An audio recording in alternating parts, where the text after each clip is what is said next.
Прво во полиција, па во Црвен крст. Мирјана Стојановска ги пријавува пријателките од Украина, кои прибежиште од војната нашле во нејзиниот дом во Скопје. Кажете ми, сместени се кај вас, така? А пасошите ги носите ваши? И имаат и деца они. И деца? Да. Така. Колку деца носува? 3. Во евиденцијата на Црвениот крст влегоа нивните лични податоци, образованието, здравствената состојба и слично. Во име на приватноста ги оставивме да ја завршат процедурата, која не траеше повеќе од 20 на минути. Они се од Киев, сега, ама колку ќе останат, не знам. Роднини ви се, пријатели? Пријатели, другари. Па ние работевме, живеевме таму некое време и сега ги знаеме. Одлуката да се напушти родното место, Наталија и Јулија не ја донеле лесно. Стресс. Это тяжело. И далеко от своей страны, и все родные мои находятся на Украине, муж на Украине. Поэтому это тяжело. Колку време планирате да останете? Да сколько долго планируешь остаться? Я поняла, до окончания войны. Говорите об этом. Јулија пак не собра сили да зборува пред камера.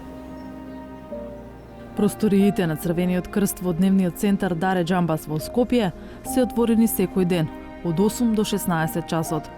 Овде украинците бегалци од војната прво добиваат топло добре дојде, особено најмалите, а потоа им се пружа и конкретна првична помош. Значи сите оние кои што ќе дојдат во Црвениот крст добиваат картонче за регистрација. Со ова картонче се следи понатаму нивната поддршка во делот на хуманитарната помош. Секој семејство добива пакет со храна, хигиена, добива ваучер за обувки и ваучер за облека, со тоа што они сами го бираат. Тоа во сите оние продавници со кои што Црвениот крст има склучен договор. Вообичаено, за пријавување доаѓа домакинот со представник на групата, доколку се работи за повеќе лица. Во регистарот на Црвениот крст досега влегле 60 на украинци, од трета доба, жени и малолетници.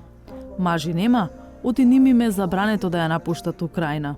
Првичниот контакт е да се задоволат основните потреби на тие луѓе, за да тие се чувствуваат безбедно и сигурно. А потоа секако секојдневието си носи дополнителни барања, дополнителни потреби. Ние сето тоа ќе го правиме во дослуг со државата, со Министерството за труд и социјална политика, значи кога се работи за образование, за школство, за градинка, секако и за лекување, така да на време ќе бидат информирани, ние ги имаме контактите од нивните домакини и Црвениот крст навистина ќе се стави во комплетна поддршка на овие лица додека престојуваат во државата.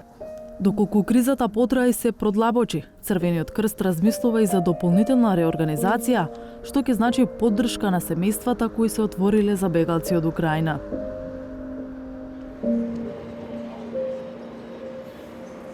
За некои украинци, среќа во несреќа е што имаат блиски овде. Мене звати Дмитро, мені 17 років і я з міста Дніпро. Нему војната му го сруши сонот. Наместо да се запише на факултет, мораше да се евакуира кај роднините во Скопје. Я їхав 3 дні з Дніпра до Чернівців на попутній машині з друзями родини з Харкова. З Чернівців я їхав на фурі до Румунії, звідти на тій ж самій фурі до Будапешту. А після останньою фурою їхав до Скопје через Сербію. Димитриј уште се опоравува од сознанието дека родната земја му е претворена во воена зона. Ну, коли ми їхали по Україні, я сподівався, що на нас нічого не впаде в плані бомб. Та ми доберемося до кордону України. Ну, коли ми туди дібралися, то страх минув і далі я їхав на позитиві. Младиот украинец не заборавил што оставил зад себе. Веднаш се приклучил на активностите на украинското здружение во земјава, Лесија Украинка, кое собира хуманитарна помош за оние што останале во татковината. Тут, якщо люди хочуть переводити гроші сюди. Како да селектира хуманитарна помош на пунктот на плоштадот, Димитриј го советува неговата сестра Татјана, која 10 години живее во Скопје со сопругот и децата. Наши луѓе се такви вредни, не можат да седат и само да плачат, сакат нешто и од себе да помогнат, па исто така и да не се осеќат криви односно тие што се останати таму во опасност, во небезбедно. Тука не можат така да седат и да работат било што можат, така не доаѓат како мојот брат исто да пружат помош. Граѓаните пак оставаат символична сума и ретко застануваат пред камера. Една ситница од Скопје. Ви благодариме многу. Но свесни се за човечката должност да покажат солидарност. Јас сум не само што препорачувам да сите кого што можеме да помогнеме, тука јас лично сум спремен да отстапам мојата викендичка за ако има избеглици да ги прифатам и да ги примам. Нашата врата мора да бидат отворени. Не за тоа што треба да очекуваме и ние се најдеме на таква ситуација, но мислам наша културолошка социјална вертикала баш се однесува. Зборам за македонскиот народ.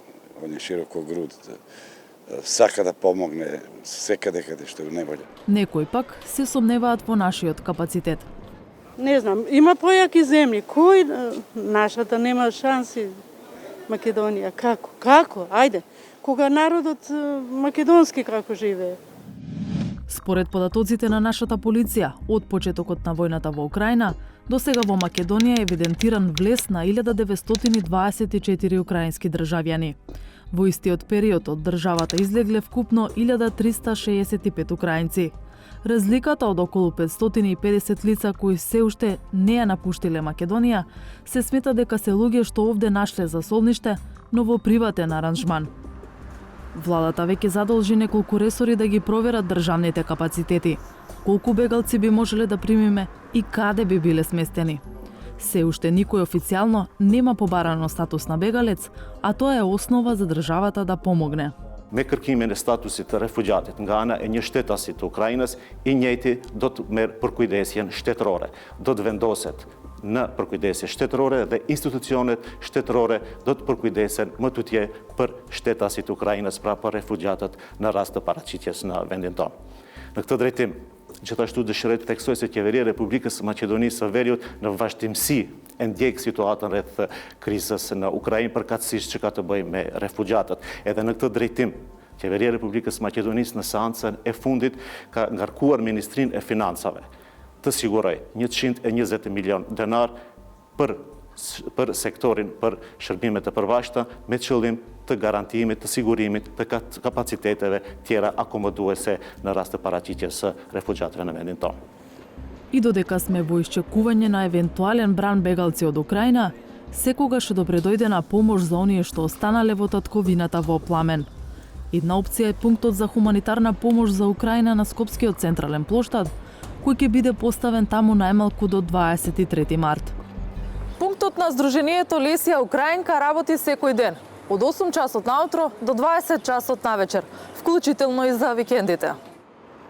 Освен на овој пункт, поголем дел собраната помош се складира во магазинот на Сдруженијето на украинци во Ѓорче Петров, од каде деновиве ќе замине 7-миот поред камион со хуманитарна помош за Украина. Помош се собира и на телефонскиот број на Црвениот крст, а отворена и банкарска сметка. Парите ќе се доставуваат на сметка на нивната украинска единица. Ако нема прекин на огнот и единствен излез е напуштање на земјата, без оглед на се, уверувањето од Северна Македонија се дека украинците се добре дојдени и тука. Секој што ќе дојде на наша граница ќе биде примен и ќе биде згрижен. Сепак, колку украинци ќе бидат принудени да заминат од дома, зависи од некој друг. Јасно дека ќе биде повеќе бегалци ако ситуацијата ќе се влошува. Све зависи од путински режим.